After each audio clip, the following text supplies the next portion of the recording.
Yekaterinburg, spring 2012.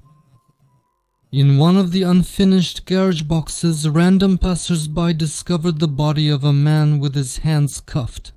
The police who arrived at the scene immediately realized that a very brutal and cold-blooded crime had been committed here. The person was tortured for a long time before being killed. The victim had their teeth pulled out, fingers broken, stab and cut wounds on the neck, and had been severely beaten.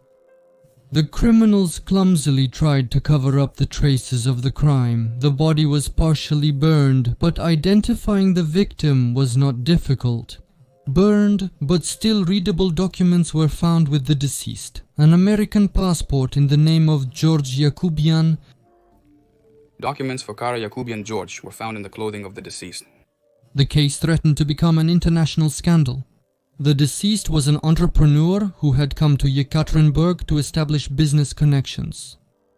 On March 6, 2012, he got off the plane at Koltsovo airport and disappeared. The investigators gained access to Yakubian's social media accounts and began checking everyone he had communicated with before his death. They were particularly concerned about his correspondence with a 20-year-old student from Yekaterinburg, Elena Sukik. The girl denied having any involvement in what happened to Yakubian. But soon, someone started withdrawing money from the deceased's credit cards at ATMs in Yekaterinburg. Based on the video camera footage, they quickly identified a student who said that an acquaintance had given him the cards and asked him to withdraw all the money from the accounts in small amounts at different ATMs and give it to him. For his work, the guy was promised a percentage of the money received. And then the investigators discovered a strange coincidence. The cards were given to the student by Yelena Sukik's lover, Vasiliy Fyodorovich. This couldn't have been a coincidence, so they decided to check Fyodorovich for involvement in the crime. He was detained at home during a family dinner with his pregnant wife and young daughter. The arrest caused public outrage. No one believed that such a decent person could turn out to be a criminal.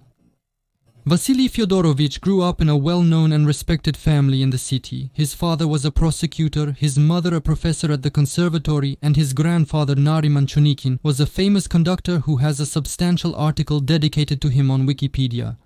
The guy received an excellent education, graduated from the Ural State Law Academy, worked in the court, the prosecutor's office, the investigative committee, and a bank. He is a practicing lawyer, a decent family man, and a popular blogger.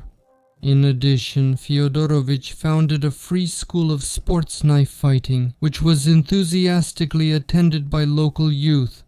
Most of the knife fighting instructors who wanted to become instructors did so and went on to teach. They have no foundation, they have no base. Unfortunately, our legislation makes this difficult. All teaching and coaching work is regulated. So in fact, anyone can rent a hall, call themselves a knife fighting instructor, and advertise themselves on social media. Fedorovich was best known as the lawyer of Professor Beloglazov.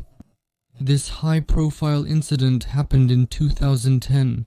According to the professor, on the evening of February 1st, when he was returning home with groceries, a man in uniform approached him, did not introduce himself, and demanded his documents. Beloglazov didn't have them. Then the man knocked him to the ground, hit him several times on the back and head, and accompanied his actions with foul language. Then they put handcuffs on him and, threatening him with violence, took him to a cell at the Chkalovsky police station. 2 hours later they released him, having taken 2,000 rubles from his wallet. The next day, Sergei Beloglazov went to the prosecutor's office and underwent a medical examination, which confirmed injuries of moderate severity. According to police officer Stanislav Postnikov, he noticed the professor fell 3 times and tried to help. However, according to him, Beloglazov behaved aggressively, pushed him away, grabbed his clothes, and eventually knocked him into a snowdrift. Then Postnikov called for backup. 3 of his colleagues asked the professor to come with them voluntarily, but he refused and resisted. After that, he was detained, handcuffed, and taken to the police station. When asked why no report was filed and no medical examination was conducted, the police explained that the unit was urgently sent to investigate a robbery case. Professor filed a lawsuit against the police officers. He turned for help to the son of his colleague Vasiliy Fyodorovich. She sent me to her son, Vasiliy Fyodorovich. The young lawyer was able to make this story resonate. He appeared on various television shows and actively attracted media attention. Ultimately, they lost the case as the court sided with the police. The lawyer for the police publicly stated that Fedorovich was a lousy lawyer and a very insecure person, but he managed to make a positive impression on the public. The public remembered Fedorovich as a young and active parent fighting for the truth. That's why the news of his arrest caused a big stir. At first, no one believed that the lawyer could be involved in such a terrible crime. Honestly, I just can't wrap my head around it because he's from such a good family. He seemed like an intelligent person. In the early 90s, there was a lot of political tension in the country. When the police arrested a well-known person whom the public considered innocent, it was seen as the persecution of an activist. People demanded the release of Fedorovich, collected money to help his wife. The suspect's wife, Lyuba Fedorovich, also worked as a lawyer. A few days after her husband's arrest, she gave birth to a boy, and their daughter was only a year and a half old at the time. The woman claimed that the persecution of her husband was orchestrated, and she suspected that it was connected to some of his clients. But when the well-known lawyer was charged, the public was shocked by the truth that came to light. The gang, which would later be named after Fedorovich, was formed long before he turned to a life of crime. The founders of the group were two brothers, Anton and Daniel Potashnikov, also from a respectable family, children of a top manager from a well-known company. The Potashnikovs' parents separated when the brothers were still young. Anton stayed with their mother, while Danila was taken by their father. Since then, they saw each other rarely. But Daniel grew close to his cousin Roman Kiryakov, the son of his father's sister. They were the same age and had been friends for many years. Roman Kiryakov was also considered a good boy from a respectable family. His mother was a professor at a prestigious university. He himself successfully graduated from the institute and worked in his field in chemical engineering. But Anton Potashnikov's fate was more complicated. Even in his youth he served time for theft and was later convicted several more times in the 2000s. While Anton was in prison, Daniel faced a shortage of money. And then the successful businessman and respectable family man conceived a terrible and cold-blooded plan. Crime together. Together with Roman Kiryakov, he decided to take the life of his own mother. Late in the evening, he drove up to her house and asked her to come outside so they could talk. As soon as Potashnikova stepped out onto the porch, Kiryakov struck her on the head with an iron pipe. Danil inherited the apartment and sold it. 2 years later, Potashnikov once again faced an issue with an apartment. Danil and his wife lived in a one-room apartment together with her mother and stepfather. At that time, the Borisov family owned a 3-room apartment where Tatiana's father and her brothers lived. When the girl became pregnant, Potashnikov decided to move and chose this particular apartment on Gottwald Street. First, Tatiana's brother Nikolai disappeared, then her father. Only her older brother Sergei and his wife Olga, an elementary school teacher, remained in the apartment. Sergei was not against his sister moving in with Daniil, but soon Potashnikov began to make it clear that he was not welcome there. It all ended with Sergei being beaten to death with a hammer. For a while, the criminals stopped killing people. There is little information about what they were up to for the next 3 years. It is known that Daniil was interested in martial arts and participated in the skinhead movement. In 2011, he met Vasiliy Fyodorovich. According to one account, a mutual acquaintance from the skinhead movement introduced them. Since Danilu needed legal assistance, Potashnikov, Daniil himself turned to Fedorovich for legal services. They began communicating, doing sports together, and going to a knife fighting school. Later, they gathered the rest of the gang members around them.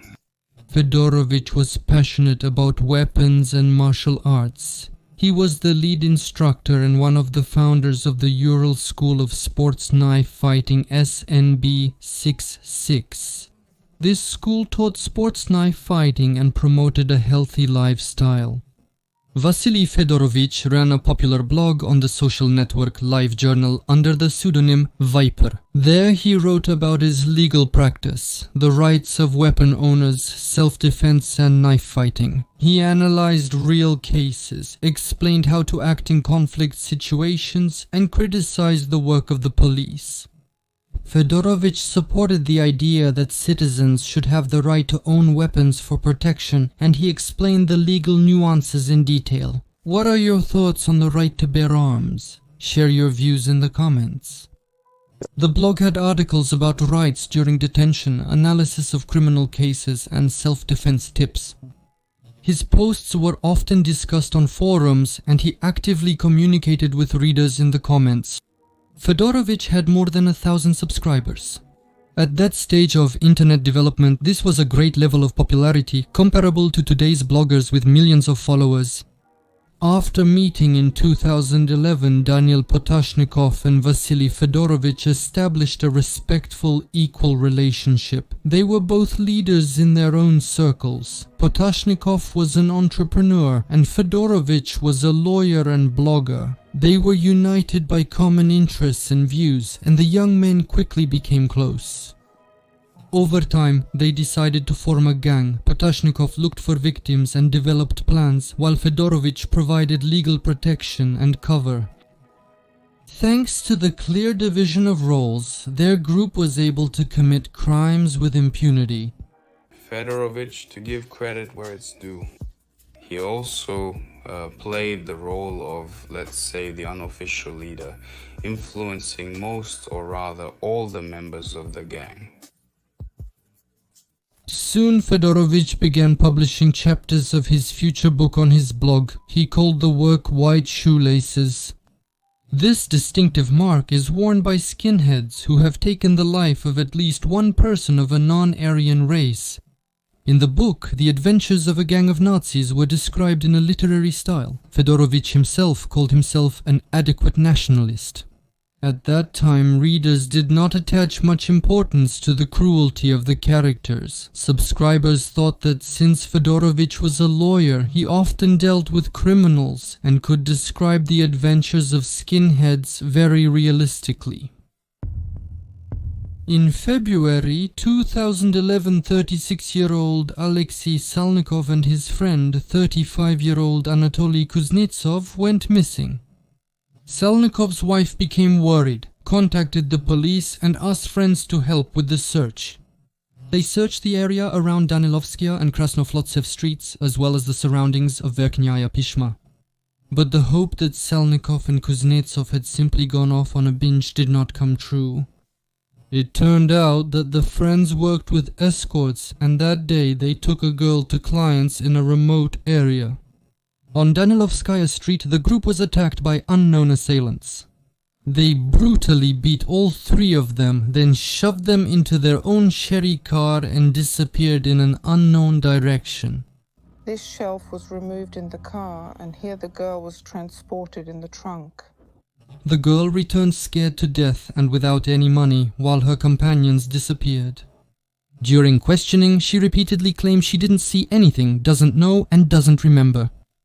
She had several seizures. They called an ambulance, but they blamed everything on withdrawal. According to the expert's conclusion, as far as I remember, at that moment they were still alive. That is, they were just in a very badly beaten, unconscious state. A week later, the bodies of the two friends showing signs of severe beating were found in the forest. The case was quickly closed, attributing it to a turf war in the sphere of intimate services. Salnikov had a 4-year-old child who, due to the stress, became seriously ill. I have a child, he's a realist, he somehow understood everything right away. All my attempts to say that daddy is up there in the sky and everything else, it absolutely didn't work. He immediately said, I understand that I will never have Daddy again. Daddy is gone. He keeps saying, why didn't he call us? Why didn't he ask for help? Why didn't anyone come to help him? The gang started to grow. The criminals formed a group of skinheads and declared their goal to be cleansing the nation of rot. That's what they called people of other races, as well as criminals and drug users. Fedorovich's gang was held together by violence and fear. The leader promoted cruelty, despised the weak, and instilled ideas of street warfare in the newcomers. At the same time, the group's crimes were often motivated by greed, robberies, showdowns, and eliminating those who got in the way. They sought to expand their influence. Their actions remained chaotic, resembling senseless brutality more than a calculated strategy. Some members of the gang claimed we were just cleaning the city of scum. Fedorovich brought his lover, 20-year-old Elena Sukik, into the gang. A decent girl, her parents were teachers, she studied at the mathematics faculty with excellent grades, spoke English fluently, and in the evenings worked part-time as a nanny. And she also got excited by the sight of blood and cruelty, fell in love with a promising and ruthless lawyer, and joined him in cleansing society of filth. The bandits recruited new fighters at the knife fighting school. The youngest member, Anton Werfen, said that newcomers were forced to commit a crime, and after that, it was impossible to leave the group without ending up in prison or in the grave. For Anton Werfen's initiation, the gang leaders chose an attack on a random passerby. Late in the evening on Belimbavskaya Street, Fedorovich and Potashnikov noticed a man who was walking unsteadily. As the investigation would later reveal, this was a 33-year-old unemployed man who used illegal substances. Oleg Zhuravlev. Potashnikov stopped him under the pretext of a check, twisted his arm and led him to the wall of a residential building. He searched his pockets but didn't find anything valuable. After that, Fedorovich without hesitation stabbed the man in the back. Then, with a gesture, he pointed at Waffen, making it clear that he should do the same. Waffen struck. But Potashnikov said that this was not enough. Then the student delivered another blow. Zhuravlev died on the spot. His body was left right there, without even trying to hide the traces. For the gang, this was nothing more than an initiation ritual for a new recruit. The gang committed many chaotic and brutal attacks on people of other nationalities. Fedorovich's gang repeatedly beat up newcomers, choosing their victims among workers, migrants, and foreign students. Such attacks were presented as cleansing the city and as a way to prove their strength. The attacks took place late in the evening in deserted places. A potential victim would be stopped under any pretext. They would ask for documents, directions, or simply pick on their appearance. Then came the blow. First verbal humiliation and then a brutal beating, or even taking the victim's life. Crimes were often committed by a group. One would distract, another would deliver the first blow, and the rest would finish the job. None of the participants doubted the rightness of what was happening. Their aggression was justified by the gang's shared ideology. Most of the participants were considered quite well off.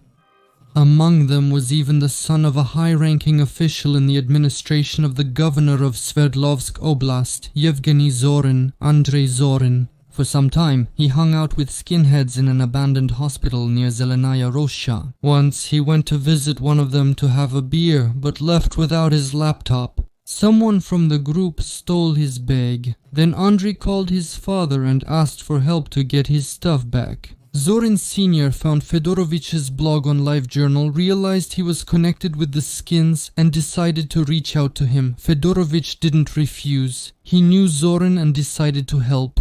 Together with his accomplices, he tracked down one of the skins, took him out to the woods, and interrogated him harshly. He gave up the name of the kidnapper. At the next meeting, the gang arrived armed, showed off their shotguns, and without any unnecessary talk, took the laptop back. For this service, Andrei was required to join the gang, and for his initiation, they chose an attack on a migrant driver.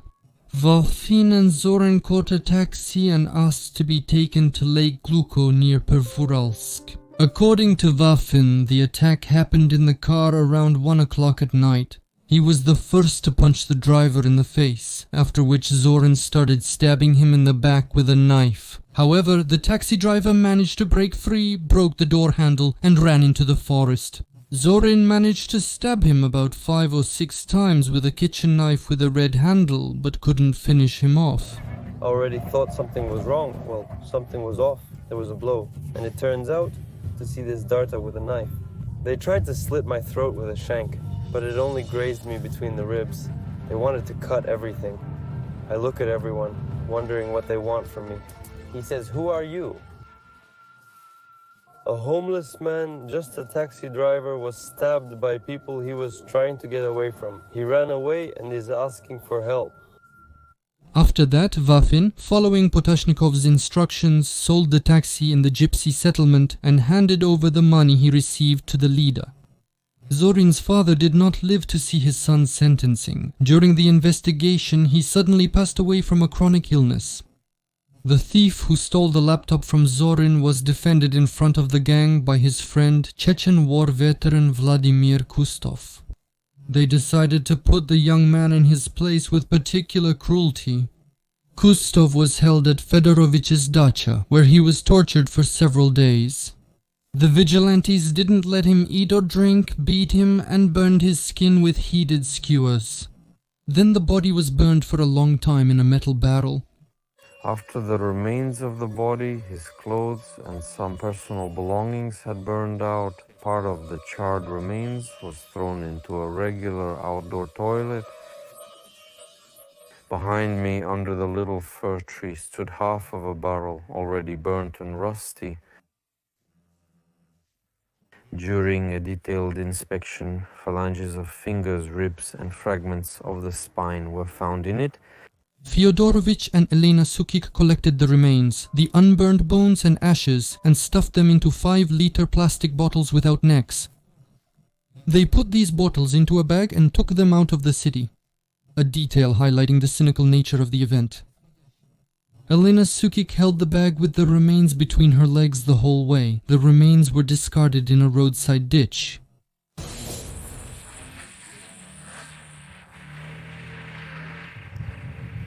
From the burnt, dried up by these fields.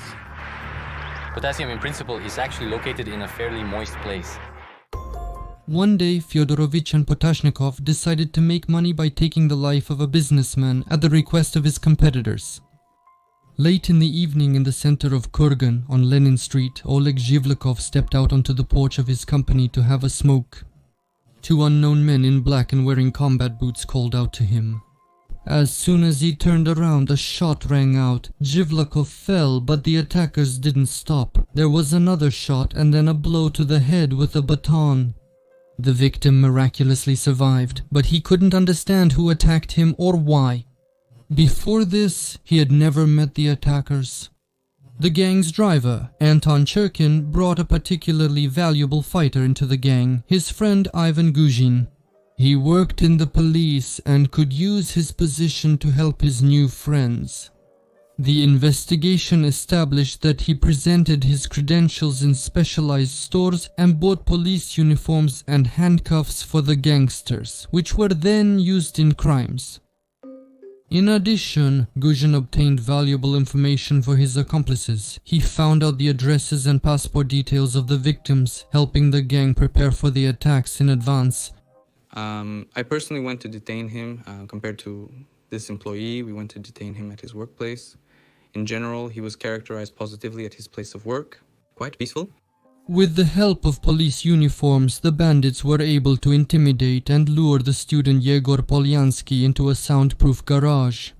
He was planning to buy a car and carelessly mentioned to his friends that he had 340,000. Fedorovich and Potashnikov decided to take the student's money from the gullible student. Fedorovich suggested that he buy smoking mixtures through a reliable person. Yegor gave him 100,000 rubles, but when he realized there would be no goods, he demanded his money back. Then the bandits decided to get rid of him. Yegor was taken to a garage where they tortured him, trying to force him to give up the rest. He refused. Then they took him to the 27th kilometer of the Siberian highway, shot him, poured gasoline on him, and set him on fire. Several members of the gang took part in the killing. The garage we rented used to be a private court. No audio recording. A microphone was found there, which the reactor shoved into Bolyansk's water opening. Accordingly, he did this with the intention of causing pain and humiliation. When his relatives came to his house, everything inside was turned upside down and the windows were broken. His mother immediately went to the police to file a missing person report for Yegor. However, no active search ever began. Daniel Potashnikov developed plans for all the killings and gave orders to the others. He promised money for carrying out the assignments, but no one ever received it. At the same time there was money. The investigation established that many of the crimes were committed for selfish motives. The bandits would first rob their victims and then take their lives. All the money ended up with Potashnikov. In May 2012, his younger brother Anton and Igor Dvornikov decided to get rid of the leader. It was unexpected. Prior to that, they had only committed robberies and never killed anyone. Anton set up a meeting with his brother in a rented apartment. Where Dvornikov was already waiting for him there with a hammer. Daniel died on the spot. Anton wrapped the body in a blanket, took it to the forest near Pervoralsk and buried it. Later, investigators found his remains and the killers were detained. According to one version, Anton killed his brother not because of money, but because he found out that it was Daniil who had killed their mother for the apartment. The investigation only uncovered the gang after the high-profile murder of an American citizen. Elena Sukik met George Yakubian, a well-off computer specialist, on the internet. They started corresponding and the girl introduced Yakubian to Fedorovich. Vasiliy suggested that they start a business together supplying ATMs to Syria, which could bring in a good profit. Yakubian flew to Yekaterinburg from Moscow on March 6th, but after leaving the airport, he disappeared without a trace. Later, his body with stab wounds and signs of torture was found in a garage on El Masha. they took Yakubian to the forest where they took money from the victim. Later, he was brutally tortured. His teeth were pulled out with pliers, fingers broken, and then killed. The handcuffed body of the United States citizen was soon discovered in the inspection pit of an unfinished garage. The investigation believes that Fedorovich and his accomplices killed the American for money, as well as for nationalist motives. 3 months after the body was found, the criminals were arrested. Investigators believed that the gang may have been responsible for about 40 murders, but they were only able to prove 10. When the crimes of the gang became known, the public was shocked. Almost all members of the group were well-off people from good families with prestigious educations, good jobs, and clean reputations. At first, the criminals explained their actions with nationalist ideology, but soon admitted that they simply enjoyed feeling power over human lives. Yes, they were fighting for some kind of purity. What united them most likely was a passion for weapons and for single combat in general. Even Fyodorovich's lawyer couldn't deny that his client was a criminal and deserved to end up in prison. 7 murders, 2 kidnappings, 3 armed assaults in the form of murder, 2 crimes of a cynical nature, and 2 crimes involving participation in the management of a bank. In general, I believe this is justified. The blogger promptly acknowledged the futility of denial. When he was brought in for the first interrogation, Fedorovich grabbed a pair of scissors from the investigator's desk and stabbed himself in the neck. He survived, but after that they started watching the prisoner more closely. Fedorovich did not deny his involvement in the crimes and only regretted the attack on the American, because of which the gang was caught by the authorities. If I could rewind, I think that we just shouldn't have shown any weakness in the situation related to the kidnapping of Vikubian.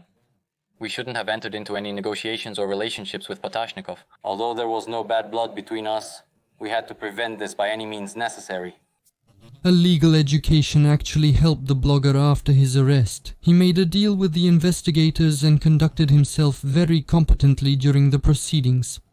As for me, of course, I do not deny my involvement in the part that I agree with the final charge. But I would like to say that I did not make the decision that someone had to be killed. In the end, the only one who received a life sentence was Roman Kiryakov. Fedorovich was given 22 years of strict regime. Anton Potashnikov got 24 years, and the rest received even less. One person killed 3 members of my family, so I will be forgiving them for life. 2 sons and my husband. And she, during what period was she hiding? For a year. The verdict shocked Yekaterinburg with its unjust leniency. Elena Sukik, the bandit's accomplice, received a 9-year sentence and has been released. The corrupt police officer Ivan Guzhin got off with 4 years in prison. One of the most brutal bandits, Semyon Ermolinsky, managed to escape. He is now among the top 10 most wanted criminals in the country. So far as the court proceedings show, many witnesses have not appeared to testify because they feared for their lives. This indicates that people have information that there are still other members of the criminal organization and people are afraid. There is information that Yermolinsky managed to escape to Africa. He hid there for about a year until he ran out of money. Then he was planning to go to Donbass to fight on the side of the Donetsk People's Republic. Judging by everything, he really carried out this plan. In 2014, his selfie in camouflage taken in the forest appeared online. The political situation allowed 2 more members of the gang to get out of prison. Yegor Drovnikov was killed on the front line. While serving a 21-year sentence, he signed a contract with the Wagner private military company, received combat awards, and was pardoned. After that, he continued his service in a motorized rifle company.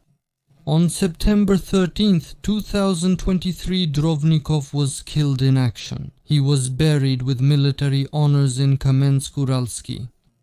Another member of Fedorovich's gang, Anton Potashnikov, also received a pardon. He was sentenced to 24 years in prison and was supposed to be released only in 2036, but he signed a contract with private military company Wagner. After his service, he received a pardon and returned to Yekaterinburg. And what do you think about this story? Write in the comments, leave likes or dislikes, hit the bell and subscribe to the Strashnoti Telegram channel. There I leave additional materials and sources. The link is under the video.